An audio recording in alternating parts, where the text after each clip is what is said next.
dynamic runners aren't always drafted high. Handoff to Rudy, right side. Touchdown. Rudy Johnson was selected in the 4th round. Wilbert Montgomery went in the 6th. And 364 players were drafted before Billy White Shoes Johnson. Touchdown, Atlanta! But none of them captivated the country like a two-sport star from Auburn. The number 6 draft steal of all time, Bo Jackson. Al was a guy that was intrigued by great physical specimens, and there was no better physical specimen than Bo Jackson. It's a foot race. Will anybody catch him? Holy Toledo! He was 6'1". He was 230 pounds. Chiseled marble. Incredible speed. Breathtaking speed. There were clockings of him running the 40-yard dash in 4.12 seconds. You're talking about a once-in-a-generation player. In 1986, Bo was the undisputed number 1 player entering the NFL draft. The Heisman Trophy winner out of Auburn was the most dominant college player since Herschel Walker. If it's all about the measurables, Bo Jackson was off the charts on everything. Every scout ran back to his coach and said, you got to have this guy. That's the shortest report I ever wrote as a scout was Bo Jackson. I gave him the highest grade you could give a player.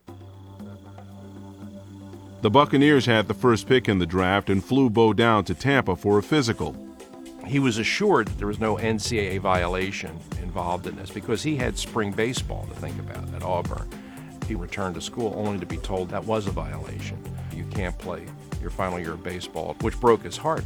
And there are some people that think that he held that against the Buccaneers. Buccaneers select first choice on the first round. Running back from Auburn, Bo Jackson. One of the problems that was typical of the Tampa Bay Buccaneers was the inability of the Bucs to pay the Bucs. Hugh Culverhouse was the owner back then, and he realized he could make money at this without even really trying to win. Players at that point didn't want to come anywhere near Tampa Bay because it was a graveyard on draft day. And naturally, Bo Jackson, realizing that he is one of the great athletes of his era, had options. There was a real desire on his part that, I want to play baseball.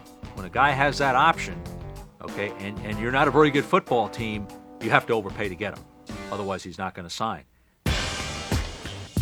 Bo told the Bucs to walk the plank and became a royal nightmare by playing baseball in Kansas City. Left center field, Bo Jackson makes a great catch. Since Bo was unsigned, any team could redraft him. 2 years earlier, the Raiders had been beaten to the punch drafting Herschel Walker out of the USFL. Al Davis wasn't about to make the same mistake twice. We were anticipating drafting Herschel Walker, but we weren't sure what the value really was of a guy like that. Herschel breaks away. A few of us left the room thinking we were drafting Herschel Walker, and when we came back, we had drafted somebody else. We drafted a guy named Jamie Kimmel. He was a long snapper linebacker from Syracuse, and I could always remember looking at Jamie Kimmel and always thinking, we should have drafted that Herschel Walker guy. From that point on, I think Al kicked himself for not doing that. When the Bo Jackson thing came up 2 years later, we knew right then that we'd like to have him. Davis redrafted Bo in the 7th round of the 1987 draft and offered our number 6 steal full-time money to wear silver and black as an off-season hobby. It was kind of classic Al Davis in that he thought it was a throwaway pick. He was going to roll the dice. So you had an executive that was willing to take chances, and he took a chance on an athlete that was not afraid to be unconventional. The problem in our society is there are a lot of people who don't want him to do it. Let him do it. Let's get behind him. It would be great for America.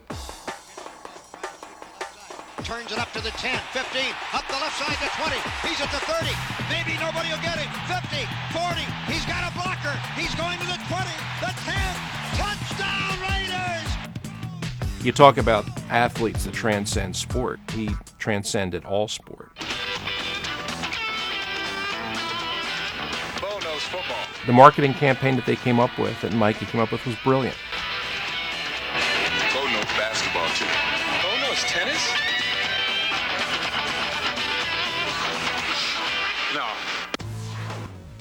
Bo couldn't have been Bo had he been a Tampa Bay Buck. In the end, the Raiders got 4 seasons and a superstar. Tampa Bay got absolutely nothing. And a quick pitch to Jackson, getting an Allen block, cuts under it, bangs through Bosworth, touchdown Raiders! He played 8 to 9 games a year, was never really in shape for football. Bo Jackson, had he played football, would have set standards that even today wouldn't be topped.